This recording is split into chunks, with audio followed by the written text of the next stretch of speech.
ভগবান বুদ্ধ ৪৫ বছর যাবৎ যে ধর্ম দেশনা করেছেন মানবের কল্যাণের জন্য, সেগুলি ত্রিপিটকের মধ্যে লিপিবদ্ধ রয়েছে।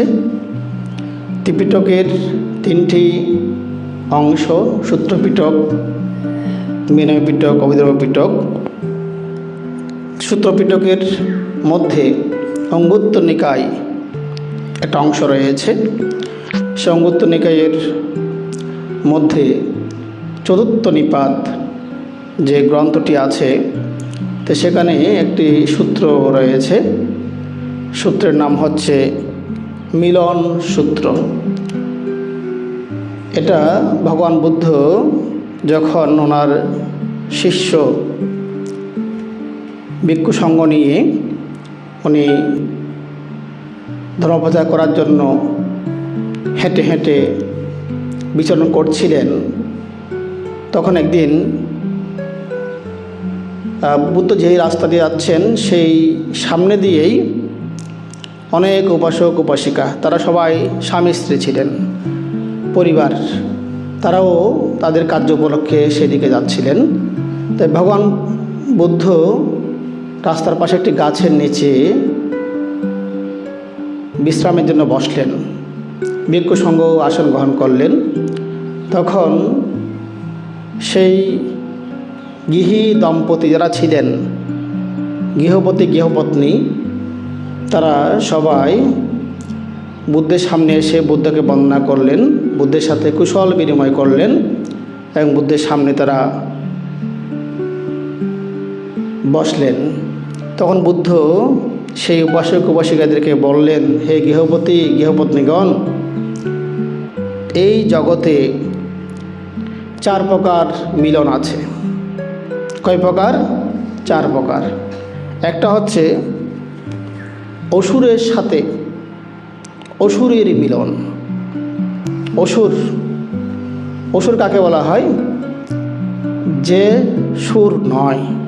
তো সুর কাকে বলা হয়? আমরা সাধারণত সুর বলতে গানের সুরকে বুঝি, কিন্তু একটা সুর আছে, সুর অর্থ দেবতা। সুর অর্থ কি? দেবতা। তো অসুর হচ্ছে যিনি দেবতা নন, দেবতার মতো যার স্বভাব নেই, দেবতার বিপরীত স্বভাব, তাকে বলা হয় অসুর। সনাতন ধর্মের মধ্যে দুর্গা পূজা আপনারা দেখেন, অসুর দুর্গাকে আক্রমণ করছে, দুর্গা অসুরকে নিপাত করছে। তাহলে অসুর হচ্ছে যারা সবসময় কাটাকাটি, মারামারি, হিংসা, বিদ্বেষ নিয়ে থাকে। অসুর লোক একটা জগৎ আছে। 4টা অপায়। কয়টা অপায়? 4টা অপায় আছে। একটা হচ্ছে নরক, একটা হচ্ছে অসুর লোক, একটা হচ্ছে প্রেতলোক, একটা হচ্ছে পশুপক্ষী লোক, যেটা তির্যক প্রাণী আমরা বলি। তো অসুর লোক হচ্ছে সবসময় সেখানে হিংসা বিদ্বেষ, তারা সবসময় মারামারি করে, রক্তপাত করে, একজনের গায়ে আঘাত করে, সবসময় দাঙ্গা হাঙ্গামা হিংসা নিয়ে তারা থাকে। তো অসুর এবং অসুরী হচ্ছে কি, যারা সেখানে মহিলা তারা হচ্ছে অসুরী, যারা পুরুষ তাদেরকে অসুর বলা হচ্ছে। তো বুদ্ধ বলছেন যে সংসার জীবন, এই যে আপনারা এখানে আসছেন উপাসক উপাসিকা, আপনাদের সংসার জীবন রয়েছে। এই সংসার জীবনের মধ্যে 4 প্রকারে স্বামী স্ত্রীর সংযোগ হয়ে থাকে। বলা হচ্ছে কোনো কোনো পরিবারের ক্ষেত্রে দেখা যায় অসুরের সাথে অসুরীর মিলনের মতো সেরকম স্বামী স্ত্রী সংসার দেখা যায়। তো বুদ্ধ বললেন, সেই গৃহপতি গৃহপত্নীকে বলছেন যে অসুর অসুরীর মিলন বা সংসার ধর্ম কীরকম। বুদ্ধ বলছেন যে কি, যেই পরিবারের মধ্যে স্বামী প্রাণী হত্যা করে, চুরি করে, ব্যভিচারী করে, মিথ্যা বলে, মদ গাঁজা নেশাদ্রব্য সেবন করে এবং রাগচিত্ত নিয়ে অবস্থান করে, হিংসা বিদ্বেষ নিয়ে থাকে, দান ধর্ম করে না, কৃপণ স্বভাব হয়ে মিথ্যা দৃষ্টি নিয়ে অবস্থান করে, সেই স্বামী অসুর সদৃশ। এবং সেই স্বামী যিনি সহধর্মিনী, ওনার ক্ষেত্রে দেখা যায় সেই সহধর্মিণীও প্রাণী হত্যা করে না, প্রাণী হত্যা করে, চুরি করে, ব্যভিচারী করে, মিথ্যা বলে, নেশা সেবন করে এবং হিংসা, বিদ্বেষ, লোভ, লালসা, রাগচিত্ত নিয়ে অবস্থান করে, মিথ্যা দৃষ্টি নিয়ে অবস্থান করে এবং কৃপণ, দানশীলতা নেই, কৃপণ স্বভাবের হয়ে তারা অবস্থান করে। তাহলে সেখানে স্বামী হচ্ছে কি অসুরের মতো, স্ত্রী হচ্ছে কি অসুরের মতো, সেটা নরক সদৃশ হয়ে যায়। তারা সবসময় কি রাগারাগি, একজন একজনের প্রতি হিংসা বিদ্বেষ নিয়ে থাকে। এটা একটা সংসার আছে। আরেকটা আছে, স্বামী হচ্ছে অসুর সদৃশ কিন্তু স্ত্রী হচ্ছে দেবী সদৃশ, সেটাকে বলা হয় অসুর দেবীর সংসার। স্বামী মানে হত্যা, চুরি আদি সবগুলো করে, হিংসা বিদ্বেষ করে, দান ধর্ম করে না, কিন্তু তার স্ত্রী তিনি পঞ্চশীল পালন করেন, দান ধর্ম করেন, রাগচিত্ত নিয়ে অবস্থান করেন না এবং কৃপণ না হয়ে সবাই গরিব দুঃখীকে বা শ্রমণ ব্রাহ্মণদেরকে দান ধর্ম করেন, শ্রমণ ব্রাহ্মণদেরকে, ভিক্ষু শ্রামণকে আক্রোশ করেন না, সুনাম করেন, প্রশংসা করেন। আর স্বামী হচ্ছে ভিক্ষু শ্রমণ ব্রাহ্মণদেরকে হিংসা বিদ্বেষ করে আক্রোশ করেন, ঘৃণা করেন, নিন্দা করেন। তাহলে এখানে দুরকম, স্বামী হচ্ছে অসুরের স্বভাব, স্ত্রী হচ্ছে কি দেবীর স্বভাব। তারটা হচ্ছে কি দেবতা অসুরের সংসার। স্বামী হচ্ছে ভালো, স্বামী প্রাণী হত্যা করে না, পঞ্চশীল পালন করে, স্বামী দান ধর্ম করে, স্বামী ভিক্ষু শ্রামণদের শ্রদ্ধা করে, পূজনীয় ব্যক্তির পূজা করে, মাতা পিতার সেবা করে, সব ভালো গুণগুলো আছে। কিন্তু সহধর্মিণীর স্ত্রীর ক্ষেত্রে উনি পঞ্চশীল লঙ্ঘন করে, দান ধর্ম করে না, হিংসা বিদ্বেষ নিয়ে অবস্থান করে, মাতা পিতার সেবা করে না, গুরুজনের পূজা করে না, সমন ব্রাহ্মণ ভিক্ষু শ্রামণদের ঘৃণা নিন্দা করে। তাহলে এটা হচ্ছে কি দেবতা অসুরের সংসার। আরেকটা হচ্ছে দেবদেবীর সংসার। সেক্ষেত্রে স্বামীও শীলবান, গুণবান, দানশীল, শান্ত, নম্র, ভদ্র, কৃপণ স্বভাব ত্যাগ করে দানশীলতায় জীবন অতিবাহিত করে। সাথে তার সহধর্মিণী স্ত্রী উনিও পঞ্চশীল পালন করেন, দান ধর্ম করেন, হিংসা বিদ্বেষ মনে না রেখে মৈত্রী চেতনায় অবস্থান করেন, মাতা পিতার সেবা করেন, শ্বশুর শাশুড়ির সেবা করেন, পূজনীয় ব্যক্তির পূজা করেন, ভিক্ষু শ্রামণ ব্রাহ্মণদের সুনাম করেন, প্রশংসা করেন, দান ধর্ম করেন। এভাবে তারা দেবদেবীর সংসার হিসেবে জীবন অতিবাহিত করে। তো পুণ্যার্থীগণ, এই 4 প্রকার সংসার ধর্মের মধ্যে যেটা দেবদেবী সংসার, সেটা সুখময়, শান্তিময়, নিরাপদ হয়ে থাকে। কারণ যে ক্ষেত্রে স্বামী ধর্মপরায়ণ, স্ত্রী অধর্মপরায়ণ, সেখানে কি হয় সংঘর্ষ হয়। যেহেতু দুই ধাঁচের, 2 গোত্রের, 2 মানসিকতার, সেখানে তাদের মধ্যে একটা সাংঘর্ষিক পরিবেশ তৈরি হয়। স্বামীর সেক্ষেত্রে দান ধর্ম পুণ্যাদি করতে অনেক বাধার সম্মুখীন হতে হয়, যেহেতু স্ত্রী পুণ্যকর্মাদি সমর্থন করে না, পাপ নিয়ে থাকে। আবার যে পরিবারে স্ত্রী ধার্মিক, দানশীল ভাবনা করেন, নম্রভদ্র, কিন্তু স্বামী মদ গাঁজা খেয়ে থাকে, প্রাণী হত্যা, চুরি ব্যভিচারী করে, ঝামেলা করে, তো সেক্ষেত্রে সেই স্ত্রীকে অবর্ণনীয় দুঃখ ভোগ করতে হয় এবং ওনার পুণ্যকর্ম করার ক্ষেত্রে বাধার সম্মুখীন হতে হয়। সেখানেও স্বস্তি পাওয়া যায় না, শান্তি পাওয়া যায় না। আর যেটা অসুরীর সংসার, তো সেখানে তারা পাপের বন্যা বয়ে দেয়। তারা স্বামীও পাপ করে, স্ত্রীও পাপ করে। স্ত্রী পাপ করলে স্বামী উৎসাহিত করে, স্বামী পাপ করার জন্য স্ত্রী উৎসাহিত করে। একজনের পরিপূরক হয়ে তারা পাপের বন্যা সৃষ্টি করে, তারা নরকের কর্মগুলো সৃষ্টি করে, চারিয়াপায়ের পুনর্জন্মের চারিয়াপায়ের কর্মগুলো তারা সৃষ্টি করে। এবং তাদের মধ্যেও রাগারাগি, হিংসাহিংসি থাকে, কারণ তারা দুজনই রাগপরায়ণ, মিথ্যা দৃষ্টিযুক্ত। তাদের সংসারটা একদম নরক হয়ে থাকে, নরকের মতো হয়ে যায়। এবং যে 4 নম্বর যেটা দেবদেবীর সংসার, সেখানে যেহেতু স্বামীও ধর্মপরায়ণ, স্ত্রী ধর্মপরায়ণ, সেক্ষেত্রে স্বামী ধর্মাচরণ করতে চাইলে স্ত্রী সহযোগিতা করে, স্ত্রী ধর্মচর্চা করতে চাইলে স্বামী সহযোগিতা করে। এবং তারা একজনকে উৎসাহিত করে, একজনকে বিশ্বাস করে, সম্মান করে, তাদের প্রতি যে নৈতিক দায়িত্বটা তারা প্রতিপালন করে। তারা ভিক্ষু সামনদেরকে বাড়িতে এনে ফাং করে, নিমন্ত্রণ করে, আপ্যায়ন করে এবং গরিব দুঃখীকে তারা দান ধর্ম করে। মাতা পিতাকে, শ্বশুর শাশুড়িকে তারা অত্যন্ত আন্তরিকতার সাথে সেবা পূজা করে থাকে। এক্ষেত্রে সেই সংসারে পুণ্যের বন্যা সৃষ্টি হয়, পুণ্যের প্রবাহ সৃষ্টি হয়ে থাকে। সেই সংসার সুখময়, শান্তিময়, স্বস্তিময় হয়। তো পুণ্যার্থীগণ, আপনারা যারা গৃহী আছেন, আপনারা যদি গৃহী জীবনে রয়েছেন, আপনাদের সংসার ধর্ম আছে, সেক্ষেত্রে আপনাদের চেষ্টা করতে হবে দেবদেবীর সংসার যাতে রচিত হয়।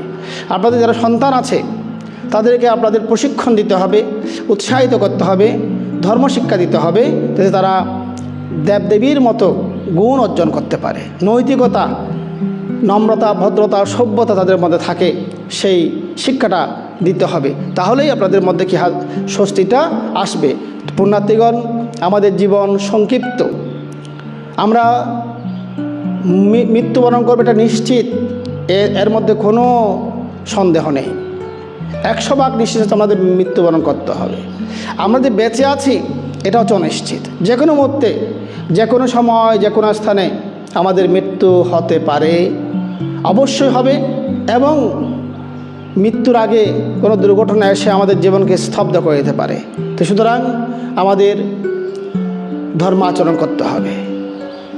কারণ যেই বিষয়গুলো চোরে চুরি করতে পারে না, অগ্নিতে পুড়ে ছাই হয় না, আগুনে জলে ডুবে নষ্ট হয় না, সেরকম বিষয়গুলো আমাদের সঞ্চয় করতে হবে। তো পুণ্যার্থীগণ, আপনাদের যে কাপড় চোপড় আছে এগুলো আগুনে পোড়া যায়, আপনাদের ঘরবাড়ি আগুনে পোড়া যায়, আপনাদের অর্থবিত্ত চোর ডাকাত হরণ করতে পারে, হ্যাকাররা হরণ করতে পারে। কিন্তু যে শিলগুণ, দানগুণ, প্রজ্ঞাগুণ, ধ্যানের গুণ, এগুলো কেউ চুরি করতে পারে না। বিদ্যা কখনো চুরি করতে পারে না। বিদ্যা যত দান করে তত বর্ধিত হয়, পুণ্যদান করলে পুণ্য বর্ধিত হয়। এই যে আমরা পুণ্যদান করি, জল ঢেলে আপনারা পুণ্যদান করেন, এটা নিয়ে অনেকে সন্দেহ পোষণ করে। আমাকে একবার একজন মুসলিম ড্রাইভার জিজ্ঞেস করছে, বানতে আপনারা যে পুণ্যদান করেন, আপনাদের পুণ্যগুলো কমে যাবে না? এগুলো আপনারা দান করে ফেলতেছেন কেন? সবগুলো দান করে ফেলতেছেন কেন? আপনাদের তো লাগতে হবে এগুলা। মানুষ যেমন টাকা থাকলে টাকা সব দান করে ফেললে কি হয়, টাকাগুলো ফুরে যাবে। আপনারা কেন পুণ্যদান করেন? আপনারা আপনাদের জন্য রেখে পুণ্যদান করবেন, কান্নারিতে ওগুলো সব শেষ হয়ে যাবে। আমাকে বলতেছে, প্রশ্ন করলেন। তা আমি ওনাকে বললাম, দেখেন, একটা মোমবাতি জ্বলছে, আপনার কাছে একটা মোমবাতি আছে জ্বলমান, এবং আপনার সামনে 100 জনের হাতে 100টা মোমবাতি আছে, কিন্তু একটাও কি আগুন ধরে নাই, ওটা নিবারণ অবস্থায় আছে। আপনি যদি আপনার সেই মোমবাতি দিয়ে তাদের সবার মোমবাতিগুলো জ্বালিয়ে দেন, আপনার মোমবাতির যে আগুন অগ্নিশিখা সেটাকে কমবে? হয়তো কমবে না। সে একটা দিয়ে আমি আরও 100টাকে কি জ্বালাতে পারবো, আর 1000টাকে জ্বালাতে পারবো। এটা এত এত যত বেশি জ্বালাবো কখনো কমবে না, এটা থাকবে, আরও পুরো জায়গাটা আলোকিত হয়ে যাবে। এত দ্রুপ। ওনাকে আবার প্রশ্ন করলাম, মনে করেন একজন শিক্ষক, উনি ছাত্রদেরকে পড়ান, উনি ওনার বিদ্যা যেটা উনি অর্জন করেছেন সেটা উনি প্রতিনিয়ত ছাত্রছাত্রীদেরকে দান করছেন, লেখাপড়া শেখাচ্ছেন, বিদ্যা দান করছেন, জ্ঞান দান করছেন।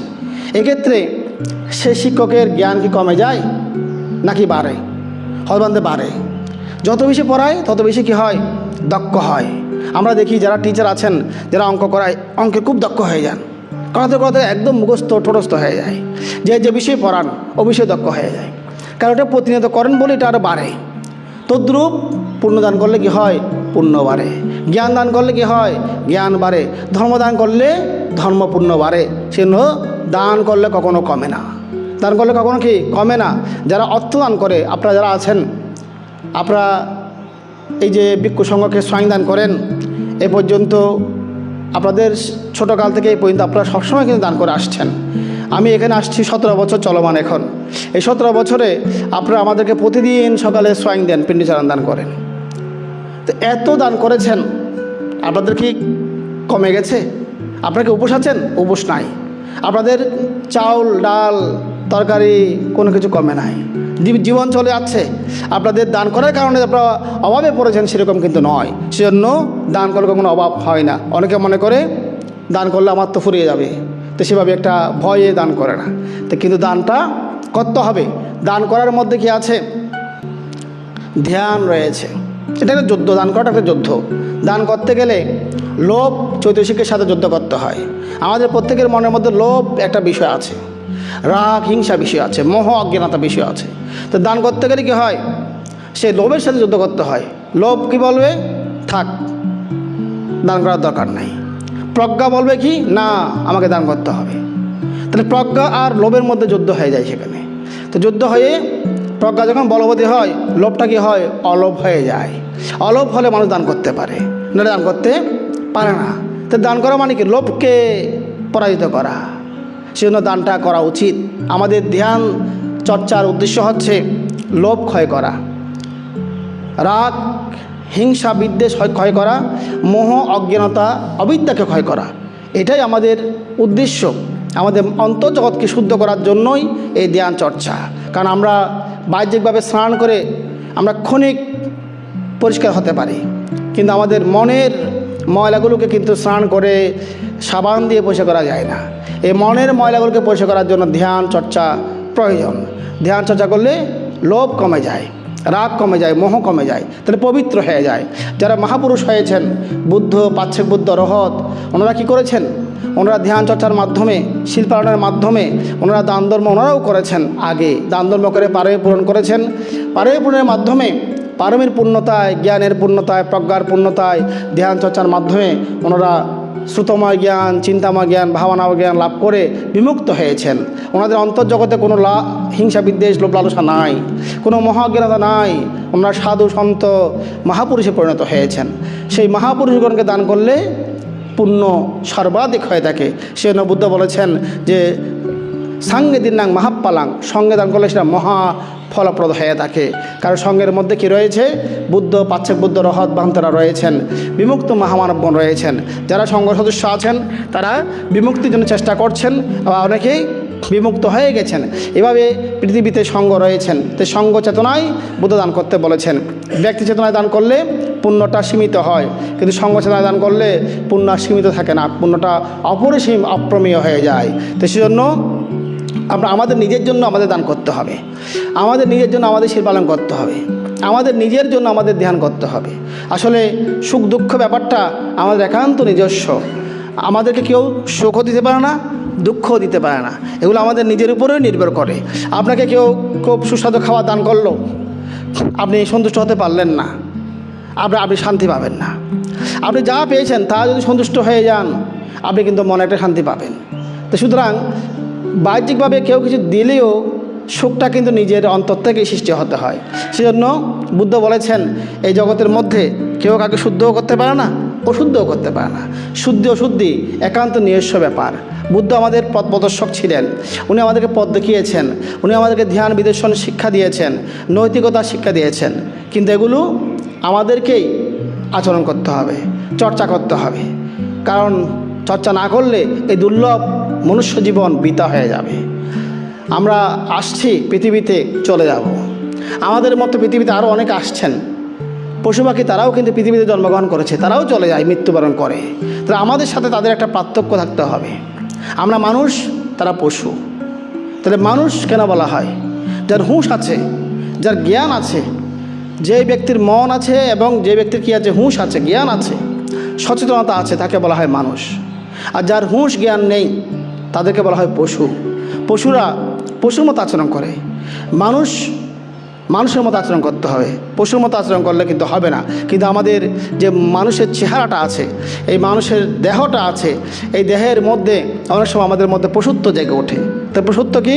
যখন লোভ মাত্রা লঙ্ঘন করে ফেলে, যখন রাগ গোসা মাত্রা লঙ্ঘন করে ফেলে, যখন মোহ অবিদ্যা মাত্রা লঙ্ঘন করে ফেলে, তখন মানুষের মধ্যে পশুত্ব ফুটে ওঠে এবং মানুষ তখন পাশবিক আচরণ করে, ধ্বংস করে ফেলে জগৎ সংসারকে, মানুষকে, নিরীহ প্রাণীকে কষ্ট দেয়, দুঃখ দেয়, এরকম ঘটে থাকে। এগুলো অবিদ্যা তৃষ্ণার কারণে হয়। তো সুতরাং আমাদের ধ্যান চর্চার উদ্দেশ্য হচ্ছে ইহজীবনে আমাদের যাতে আমরা সুখে থাকি। আমরা রোগ থাকবে, যেহেতু এই জগৎ সংসার দুঃখময়, এখানে রোগ ব্যাধি জরা ধর্ম এগুলো আছে, তবে রোগকে সহ্য করার যে সক্ষমতা, সেটা কিন্তু ধ্যান বিদর্শন আমাদেরকে দেবে। একেবারে আপনি কোনো রোগ হবে না সেটা কেউ বলতে পারবে না, যে আমি একদম মৃত্যু রাখবো কিন্তু কোনো রোগে আমি পড়বো না, এটা বলতে পারবে না। রোগ বুদ্ধেরও হয়েছে, কিন্তু বুদ্ধ বিচলিত হন নাই। অরহৎ বান্ধবদেরও রোগ হতো, কিন্তু ওনারা বিচলিত হতেন না। সাধারণ মানুষের রোগ হলে বিচলিত হয়ে যান, কান্না করেন, বিলাপ করেন এবং সেগুলো নিয়ে কাউকে দোষারোপ করেন, মানে মন মেজাজ খারাপ খিটখিটে করে ফেলেন। কিন্তু বুদ্ধ অরহৎ বান্ধবদের ক্ষেত্রে ওনারা শান্ত থাকেন। তা আমাদের এই ধ্যান বিদর্শন শিখতে হবে, কারণ আমাদের যে বাত বেদনা, রোগ ব্যাধি, কষ্টগুলো হবে, সেগুলো থেকে যাতে আমরা সেগুলোকে সহ্য করতে পারি, সেখান থেকে যাতে আমরা জ্ঞান উৎপন্ন করতে পারি। তবে মানসিক রোগ না হওয়ার জন্য এই ধ্যান চর্চা। শারীরিক রোগটা আমাদের থাকবে, শারীরিক রোগটা এগুলো জীবাণুঘটিত ব্যাপার, খাদ্যে ভেজাল আছে, পারিপার্শ্বিক বিভিন্ন ঝামেলাগুলো আছে। তবে যাতে আমরা ধ্যান বিদর্শন করে মনকে শক্তিশালী করতে পারলে সেক্ষেত্রে আমরা মানসিক ভালোভাবে থাকতে পারবো এবং রোগ আমাদেরকে মানসিকভাবে আক্রমণ করবে না, শারীরিকভাবে আক্রমণ করলেও। এই জন্য আমাদের ধ্যান বিদর্শনটা শিক্ষা নিয়ে ফেলতে হবে এবং আমরা যাতে সবসময় বর্তমান নিয়ে অবস্থান করি। বুদ্ধ কিন্তু এই বিষয়টা খুব গুরুত্ব দিয়েছেন, বর্তমান নিয়ে অবস্থান করা। এবং বুদ্ধ বলেছেন যাতে পৈতৃক সীমানার বাইরে কেউ গমন না করে। পুণ্যার্থীগণ, আপনারা যারা আছেন, আপনাদের প্রত্যেকের পৈতৃক কী আছে? বিটা বাড়ি আছে। আপনাদের প্রত্যেকের একটা ঘর আছে, কিছু জায়গা জমি আছে, এগুলো আপনাদের পৈতৃক হতে পারে বা কিছু কিনে আপনারা সংগ্রহ করেছেন। তাহলে এখানে কিন্তু আপনি চাষবাস করেন, ঘর করেন, কেউ কিছু বলবে না। আপনি কিন্তু আপনার সীমানার বাইরে গিয়ে কিছু করেন, আপনি বাধার সম্মুখীন হবেন। আপনার প্রতিবেশী আপনার নামে মামলা মোকদ্দমা করবে, ঝামেলা করবে। তাহলে আপনি আপনার পৈতৃক সীমানার বাইরে যাবেন না, এটা বুদ্ধের উপদেশ। তাহলে এটা বুদ্ধ আধ্যাত্মিকভাবে কি বলেছেন, যে হে ভিক্ষুগণ, তোমরা পৈতৃক সীমানার মধ্যে থাকবে, তারা নিরাপদ থাকবে। তো ভিক্ষুদের ক্ষেত্রে পৈতৃক সীমানা কি?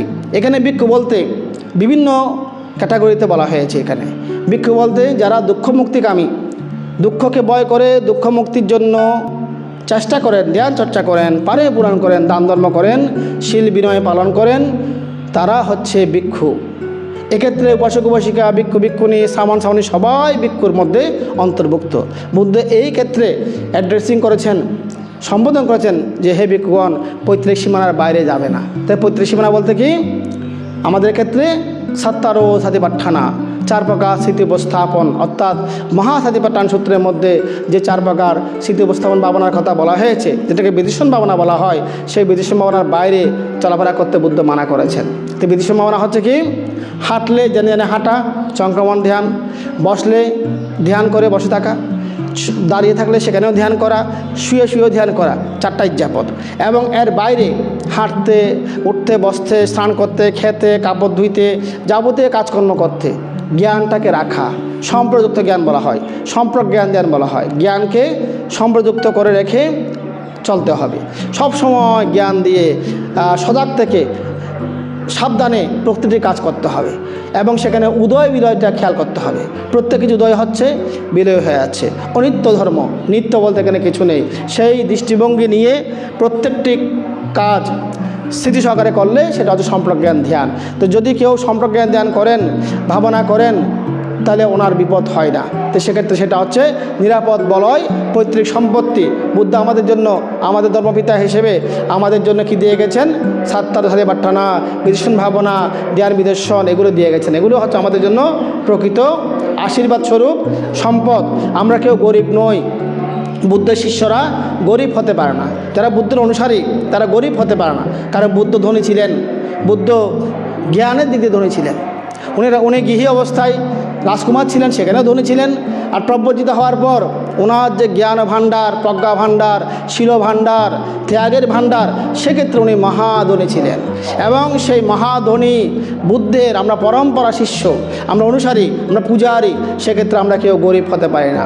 বুদ্ধ আমাদের জন্য যে সম্পদ রেখে গেছেন, আমরা যদি সেগুলো পূজা করি, আচরণ করি, চর্চা করি, তাহলে আমাদের জীবন সার্থক হবে। পুণ্যার্থীগণ, আমাদের সৌভাগ্য, আমাদের কাছে এখনও বুদ্ধের ধাতু আছে, অর্থাৎ বুদ্ধের শৈলের দেহাবর্ষ, বুদ্ধকে দাহ করার পর যে ধাতুগুলো পাওয়া গেছে সেগুলো আমাদের মধ্যে আছে।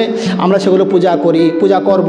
আগামী 18ই ফেব্রুয়ারি থেকে 21 ফেব্রুয়ারি 4 দিন ব্যাপী এই মাঠে, জলদি শহরের মাঠে ধাতু পূজা অনুষ্ঠান হবে। এখানে আমরা বুদ্ধের শারীরিক ধাতু, মঙ্গলায়মানদের শারীরিক ধাতু পূজা করব এবং মহামণি বুদ্ধের পদচিহ্ন, শিবলী মাহাত্র, বৌদ্ধ মাহাত্র এবং অষ্টবিংশতি বুদ্ধ, গয়ার বুদ্ধিবৃক্ষের যে বীজ থেকে উৎপন্ন এই বুদ্ধিবৃক্ষ এখানে রয়েছে, সেই বুদ্ধিবৃক্ষকে আমরা 4 দিন ব্যাপী পূজা করব এবং 4 দিন বিষয়ভিত্তিক আমাদের ভান্তারা আলোচনা করবেন। বিভিন্ন এলাকা থেকে ভান্তারা আসবেন, বড় ভান্তারা আসবেন এবং 21 ফেব্রুয়ারি আপনার সমাপনী অনুষ্ঠান হবে।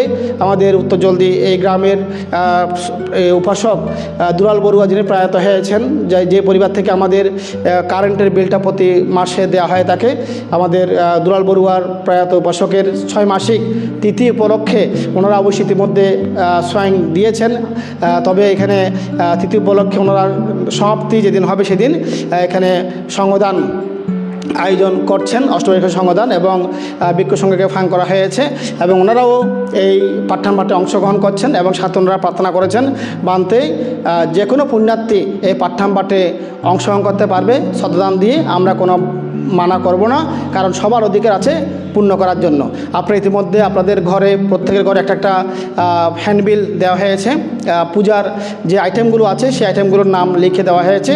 তো সেই ক্ষেত্রে আপনারা যদি কেউ অংশগ্রহণ করতে চান যোগাযোগ করতে পারবেন, যেহেতু সবার পূর্ণের সুযোগ আছে। সেখানে আমাদের দুলাল বড়ুয়া পরিবারবর্গ ওনারা সিংহভাগ অর্থ ব্যয় করলেও সবার সুযোগ ওনারা রেখেছেন। আমি সেজন্য ওনাদেরকে কৃতজ্ঞচিত্তে পুনর্দান করছি। এবং আরেকটি সুসংবাদ হচ্ছে, আমাদের যিনি প্রজ্ঞাময় ভান্তে, আমাদের বাংলা ভান্তের বাবা এখানে আছেন, প্রজ্ঞাময় ভান্তে দীর্ঘদিন ধরে এখানে আছেন। ওনার 10 হওয়া হয়েছে, অর্থাৎ 10 বছর অতিক্রম করেছেন উনি ভিক্ষু জীবনে। তো সেই হিসেবে ওনাকে স্থবির বরণ আমরা করব এই বছর। আমাদের 21 ফেব্রুয়ারি অনুষ্ঠানের দিন আমরা ওনাকে স্থবির বরণ করব প্রজ্ঞাময় ভান থেকে। তো আমরা ওনাকে জানিয়েছি সেটা। উনি মোটামুটি সুস্থ আছেন, যদিও উনি হাড়ের রোগী, কিন্তু উনি ধ্যান চর্চার মাধ্যমে এখন সুস্থ আছেন, ভালো আছেন।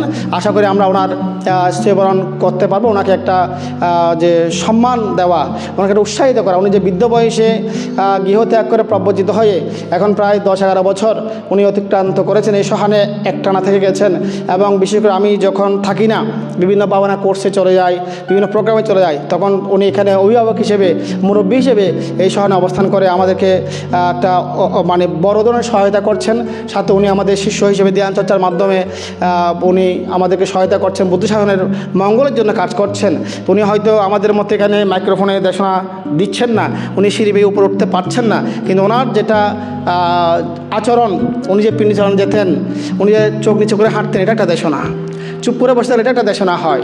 যে চক্ষু সংযম সাধু, যখন মুখ বন্ধ, অর্থাৎ কি বাক্য সংযম সাধু উত্তম, এটাও দেশনা হয়ে যায়। যখন কোনো বাধ্যে হাঁটেন সেটাও দেশনা, কোনো বাধ্যে বসে থাকেন সেটাও দেশনা হয়ে যায়, ধ্যান করেন সেটাও দেশনা হয়ে যায়। সেক্ষেত্রে উনি নীরবে দেশনা করে যাচ্ছেন, উনি মৈত্রী দিয়ে যাচ্ছেন, প্রতিদিন পুণ্যদান করছেন আপনাদের জন্য। তো সেই প্রেক্ষাপটে আমি গুরু হিসেবে আমার কর্তব্য আছে ওনার প্রতি, আপনারা যারা উপাসক উপাসিকা আপনাদেরও ওনার প্রতি কর্তব্য আছে। তো সেই প্রেক্ষাপটে আমরা ওনার স্থিরবরণ অনুষ্ঠান করব। তবে আমরা সিদ্ধান্ত নিয়েছি যে আমাদের বর্তমান বাংলাদেশে যেটা মহাস্থিরবরণের মধ্যে যেটা গতানুগতিক ধারা, সেটার ব্যতিক্রম আমরা একটা করব। সেটা হচ্ছে কি, আমরা যে দেখি কোনো মহাস্থিরবরণ বা স্থিরবরণ হলে সবাই শুধু কি অ্যানকার্ড বা ক্রেস্ট দিয়ে থাকে, এটা টাকাটা অপচয় হয়। অ্যাঙ্কার ক্রেস্ট দিতে 1,500-2,000 টাকা খরচ হয়, ওইটা লাগানোর মতো জায়গা থাকে না। আমাদের ক্রেস্ট যেগুলো আমরা ক্রেস্ট পাই বিভিন্ন জায়গায় গেলে, এগুলো সব এক জায়গায় রেখে দিচ্ছে গাদাগাদি করে, কোথাও আমরা জায়গা পাচ্ছি না। এখানে যদি আমি লাগাই, এখানে যে সৌন্দর্যটা থাকবে না। এটা ধ্যান হল, এখানে আমার ব্যক্তিগত ছবি একটাও লাগাই নাই আমি, লাগাইলে এটা সৌন্দর্য বিঘ্নিত হবে। এটা ধ্যান হলের যেটা সুন্দর যেটা থাকতে হবে। তো সেক্ষেত্রে আমি মনে করি, আমরা চিন্তা করেছি ওনাকে শুধুমাত্র আমরা একটাই অ্যানকার্ড দেবো প্রাতিষ্ঠানিকভাবে।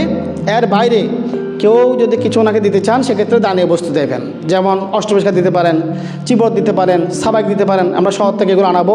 অথবা লাঠি দিতে পারেন, ছাতি দিতে পারেন, স্যান্ডেল দিতে পারেন, বা খাবারের কিছু আইটেম দিতে পারেন। এভাবে আমাদের সাথে পরামর্শ করে আপনারা যা দেবেন আমাদের সাথে পরামর্শ করে দেবেন, যাতে এগুলো কাজে আসে, ওনার কাজে আসবে, অথবা উনি কাউকে দান করতে পারবেন, পারিশ্রমিকভাবে কাজে আসবে। কিন্তু এখন যেগুলো ছবি দেওয়া হয়, একই ছবি, একটা ছবিকে সবাই ওটা লাগিয়ে রাখে, ওটা কোনো কাজে আসে না। তার চেয়ে বরং আপনারা যদি ধর্ম বই দান করতে পারেন। কিছুদিন আগে আমাদের পক্ষময় ভান্ত ওনার পক্ষ থেকে এখানে ত্রিপিটক দান করেছেন, বাবানা কোর্সের সমাপ্তির দিন ওনার পক্ষ থেকে ত্রিপিটক দান করেছেন। কেন করেছেন?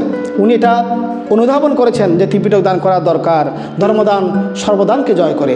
আজকে আমাদের ধ্যানী শিষ্যা পলাশ কুসুম বড়ুয়া এবং অর্পিতা বড়ুয়া ওনারাও আজকে শ্রদ্ধাদান পাঠিয়েছেন ত্রিপিটক ছাপানোর জন্য। আমরা ত্রিপিটকের কাজ করছি, অট্টকথা অনুবাদের কাজ চলছে, আমাদের সামনে বই বের হবে, পাঠান বই বের হবে, সেক্ষেত্রে অনেকে অংশগ্রহণ করছেন। তো এটা একটা মানে কি জ্ঞানমূলক কাজ, কারণ বই ছাপানো হলে এগুলো আমরা মানুষকে দিতে পারবো, মানুষ পড়তে পারবে। তাই এবার আপনি যদি স্যান্ডেল দান করেন, স্যান্ডেলটা উনি পড়লে পড়ুক, উনি কিছুদিন পর আরেকজন বান্ধবকে দিতে পারবেন, এটা কাজে আসবে। কিন্তু ওই ছবিটা কোনো কাজে আসে না, ওখানে শুধু জায়গাটা দখল করে রাখে। সেজন্য এই যে ক্রেস্ট এগুলো দেওয়ার দরকার নাই, পারলে ফুল গাছ দিতে পারেন, ফুল গাছ। তাহলে আমাদের জ্ঞানভদ্র বান্ধব যখন আসছিলেন এখানে অনেকে ওনাকে দেখার জন্য অনেক কিছু আসছে। আমাদের এখানে সুরক্ষা পরিষদের মেয়েরা বলছে বান্ধব আমরা ওনার জন্য ফুল আনতে যাচ্ছি। আমাদের ফুল না, ফুলের গাছ নিয়ে আসো, ফুলগুলো হলে 2 দিন পর এগুলো নষ্ট হয়ে যাবে, গাছ সহ ফুল সহ নিয়ে আসো, এটা কাজে আসবে। ওরা একদম নার্সারি থেকে গিয়ে ফুল সহ গাছ সহ 10-15টা নিয়ে আসছে। তো ওগুলো আপনাকে গছায় দেওয়া হলে এরপর আমরা রোপণ করে দিয়েছি এখানে আমাদের বাগানের মধ্যে। এখনও ফুলগুলো ফুটছে, এখনও তাহলে 1 মাস 1.5 মাস হয়ে গেছে, এখনও ফুলগুলো আছে। তাহলে সেভাবে জ্ঞান করে দান করতে হবে। জ্ঞান করে সব কিছু করবেন। শিল্পালন করলে জ্ঞান করে শিল্পালন করতে হবে, ভাবনা করলে জ্ঞান দিয়ে ভাবনা করতে হবে, দান করলে জ্ঞান দিয়ে করতে হবে। তাহলে জ্ঞান দিয়ে করলেই পুণ্যটা বেশি হয়। তো পুণ্যার্থীগণ, আমাদের যে প্রোগ্রাম এই উপলক্ষে ভিক্ষু সংঘ কাজ করছেন, নিচে হলরুমে আমাদের ধাতু পূজার জন্য বিভিন্ন কিছু বানানো হচ্ছে। এবং আমরা জলদি গ্রামে জন্মদাতা যে সংঘ মনীষা, যে মহাপুরুষগণ এই গ্রামকে ধন্য করেছেন, আশীর্বাদ দিয়েছেন, ওনাদেরকে পূজা করব। এবং সাথে আমাদের ত্রয়োদশ সংরাজ ভান্তে ওনাকে পূজা করব। এবং আমার গুরু ভান্তে প্রয়াত প্রগতি মাহাত্র সহ আমরা আচার্য পূজাটা রেখেছি এবং এটার জন্য ডিজাইন করা হচ্ছে। এবং ত্রিপিটক পূজার জন্য আমরা 60টা, ত্রিপিটকের 59টা গ্রন্থ আছে এবং একটা সূচিপত্র সহায়িকা সহ 60টা গ্রন্থের জন্য আমরা 60টা মানে ডাইস বানাচ্ছি। এগুলো এইবার ওইটা পূর্ব পাশে লম্বা করে হবে। আমরা প্রতি বছর একটু ইউনিক বা নতুন ডিজাইন করে অনুষ্ঠানটা করতে চাচ্ছি। তো আপনারা এইভাবে এই বিষয়ে সহায়তা করবেন। আমাদের 21 তারিখে সমাপনী সংগদান হবে এবং সেখানে অনেক অতিথিরা আসবে, অতিথি ভোজন থাকবে। আর প্রত্যেক দিন 3 দিন, যেগুলো অন্য দিন বিকেলবেলা প্রতিদিন দেশনার পরে অষ্টপরীক্ষা সহ বৈশিষ্ট্য সংগদান হবে। সেক্ষেত্রে কেউ মাতা পিতার উদ্দেশ্যে দান করতে চাইলে সেটা করার সুযোগ রয়েছে। আমরা সেটা হ্যান্ডবিলের মধ্যে লিখেছি, এটা আপনারা দেখে আপনারা সিদ্ধান্ত নেবেন। এবং আপনারা প্রতি বছরের মতো এই বছরও সার্বিক সহায়তা করবেন। বিশেষ করে হরিদাম্মা স্কুলের পক্ষ থেকে যারা ছাত্রছাত্রী আছেন তারা যাতে সহায়তা করে, এবং জলদি সদ্যম সুরক্ষা পরিষদের পক্ষ থেকে যুবকরা, সেবিকারা সহায়তা করে, সেটা আমরা আহ্বান রাখবো। সাথে আমাদের প্রগতি বিশ্বম পরিবারে যারা উপাসিকা সাধিকা আছেন, আপনারাও এখানে বিভিন্ন কাজ যেগুলো করে থাকেন সেগুলো করবেন। প্রত্যেকের সহযোগিতায় যাতে আমরা সুন্দরভাবে আমাদের অনুষ্ঠান সমাপ্ত করতে পারি, আমরা এই প্রত্যাশা করছি। আমাদের জ্ঞানভদ্র বান্তিও স্থবির হয়েছেন, তবে উনি যেহেতু মাত্র 27 দিনের জন্য এসেছেন, উনি এখানে থাকতে পারেন না, সেজন্য ওনার অনুষ্ঠানটা আমরা আপাতত করছি না, পরে দেখা যাবে সেটা। আর আমাদের একজন ভান্তে স্থবির হয়েছেন, যে মধ্যমপাড়া চামেলির উপাসিকা, যিনি আমাদের সুশান্ত বড়ুয়া, ওনার শ্বশুর রত্নবতী ভান্তে বলা হয় ওনাকে। উনি বা লেমুজুরি কুটিরে আগে ছিলেন, এখনও আছেন, রঞ্জপাড়া ছিলেন, রোয়াংচরে কুটিরে ছিলেন। উনিও প্রায় 12 হয়ে গেছে। ওনাকে আমরা স্থিরবরণটা ওখানে করবো, যেহেতু উনি ওই এলাকার মানুষ, সবাই ওনাকে চিনে ওইদিকে। সেজন্য আমরা মার্চে ভাবনা কোর্সের সমাপ্তির দিনে ওখানে ওইটা করব। এই আমাদের গয়বান দেখেন আছেন বিদায়, ওনারটা আমরা এখানে করবো, যেহেতু উনি ওনার জীবনের 10-12 বছর সময় এই জলদি সহানের জন্য, আপনাদের জন্য, আমাদের জন্য উনি ব্যয় করেছেন, বা ওনার নিজের মঙ্গলের জন্য ব্যয় করেছেন। তো এই বিষয়ে আমরা উৎসাহিত করার জন্য এটা করব। এটা কোনো আনুষ্ঠানিকতা ওরকম না, জাস্ট ওনাকে একটা সম্মান দেওয়ার জন্য, ওনাকে অনুপ্রাণিত করার জন্য এটা আমরা করব। এটা একটা সুন্দর দিক যে যারা বয়স্ক উপাসক তাদের একটা সুন্দর একটা সুযোগ আছে, সেটা হচ্ছে এটা আমরা ত্রিপিটকের মধ্যে দেখি, প্রাচীনকালে এটা ছিল, এটাকে বলা হয় বানপ্রস্থ জীবন বলা হয়। বানপ্রস্থ জীবন এটা আগের দিনে ছিল। সেটা হচ্ছে তৎকালীন রাজা বাদশারা, ধন কুবেররা, তারা কী করতেন, 55 বছর বয়স হলে, 55 বছর যখন বয়স হতো, তাদের পুত্রের হাতে গৃহ মানে দায়িত্ব দিয়ে, ব্যবসা বাণিজ্য দায়িত্ব দিয়ে তারা অরণ্যে চলে যেতেন, জঙ্গলে চলে যেতেন, তারা সন্ন্যাসী হয়ে যেতেন। এবং মৃত্যুর আগ পর্যন্ত তারা সন্ন্যাস জীবন নিয়ে তারা জঙ্গলের মধ্যে হিমালয়ে ঋষি হয়ে মুনি অবস্থান করতেন। এটাকে বলা হয় বানপ্রস্থ জীবন। তো এখন এই সুযোগটা বৌদ্ধ শাসনে আছে। এখানে আমরা বর্তমানে অনেককে দেখি, তারা গৃহী জীবনে সন্তানদেরকে মানে কি বিয়ে শাদী দিয়ে লাইন করে গুছিয়ে তারা 55-60 বছরের মধ্যে অনেকে প্রপোজে চলে আসেন এবং সেখানে থেকেই তারা কিন্তু অনেক বছর মানে কি যাদের আয়ু আছে তারা পান। কিছুদিন আগে আমাদের জলদি গ্রামের প্রয়াত এই যে আমাদের যে অনন্ত মাস্টার বর্তমানে প্রজ্ঞাবতী ভিক্ষু, উনি গৃহী জীবনে মাস্টার ছিলেন, তাইলে উনি সংসার ধর্ম করেছেন, পুত্র কন্যাদেরকে মানুষ করেছেন, এগুলো সব কিছু করে আবার বান্ত হয়ে গেছেন। বান্ত হয়ে উনি এখন মস্ত এবার মানে 20 ওয়া অতিক্রম করে ফেলেছেন। এটা অনেক সৌভাগ্য। বয়স্ক হয়ে বান্ত হয়ে 20 ওয়া অতিক্রম করা এটা অনেক পুণ্যফলের ব্যাপার। তো আমাদের প্রজ্ঞাময় বান্তে 10 ওয়া অতিক্রম করেছেন। দেখা যাক ওনার আয়ু কতটুকু আছে, এটা ভবিষ্যতে দেখা যাবে। তবে এটা একটা সুযোগ আছে, যারা পারেন তারা কিন্তু স্থায়ীভাবে এভাবে মানে কি 55-60 বছরের দিকে বান্ত হওয়ার সুযোগ আছে। আর না পারলে অন্তপক্ষে বিভিন্ন বাবানা কোর্সের মধ্যে অস্থায়ীভাবে হলেও 10 দিনের জন্য 7 দিনের জন্য বান্ত হয়ে সামন হয়ে নৈষ্কর্ম্য পারমী পূরণ করতে হবে। আমাদের মাতৃজাতির সুযোগটা নাই। আমাদের মা বোনেরা যারা আছে তারা ইচ্ছা করলেও বাংলাদেশের প্রেক্ষিতে সেটা আমরা সুযোগ দিতে পারছি না, কিন্তু আমাদের পুরুষ যারা বাপ ভাই আছেন তাদেরকে আমরা সেই সুযোগটা দিতে পারি। সুতরাং আপনারা সেটা মাথায় রাখবেন। আর আমাদের উপশিকারা আপনারা প্রতি মঙ্গলবার ধ্যান চর্চা করবেন, এখানে সকাল সন্ধ্যা বাসায় ধ্যান চর্চা করবেন। আর প্রত্যেক বাবানা কোর্সের মধ্যে আপনারা অংশগ্রহণের চেষ্টা করবেন। অংশগ্রহণ করতে না পারলে অন্তপক্ষে সেবা করে, দান করে, মানুষকে উৎসাহিত করে, ধ্যানের প্রতি মানুষকে মানে উৎসাহিত করে, অনুপ্রেরণা দিয়ে আপনারা পূর্ণ অর্জন করে যাবেন। এভাবেই আপনারা আপনাদের জীবন অতিবাহিত করুন এবং প্রত্যেকে যারা সংসার ধর্মে আছেন তারা দেবদেবী সংসার রক্ষা করার চেষ্টা করবেন। তাহলে অন্তপক্ষে আপনাদের জীবনটা স্বর্গের মতো হবে, নরকের মতো হবে না। এবং মৃত্যুর সময় অন্তপক্ষে আপনাদের ভালো নিমিত্তগুলো আসবে, যাতে ভালোভাবে জীবন ধারণ করলে ভালো নিমিত্তটা আসবে। তো পুণ্যার্থীগণ, যাই হোক, আপনাদেরকে আমরা আশীর্বাদ জানাচ্ছি। আজকে যারা যারা অষ্টমী দান করছে তাদের প্রতি পুণ্যদান করছি। প্রত্যেকের প্রতি আশীর্বাদ পুণ্যদান, প্রত্যেকের জয়মঙ্গল হোক, নির্বাণ লাভের হেতু হোক, এই চেতনায় 3বার সাধুবাদ দিয়ে পুণ্যবোধন করুন।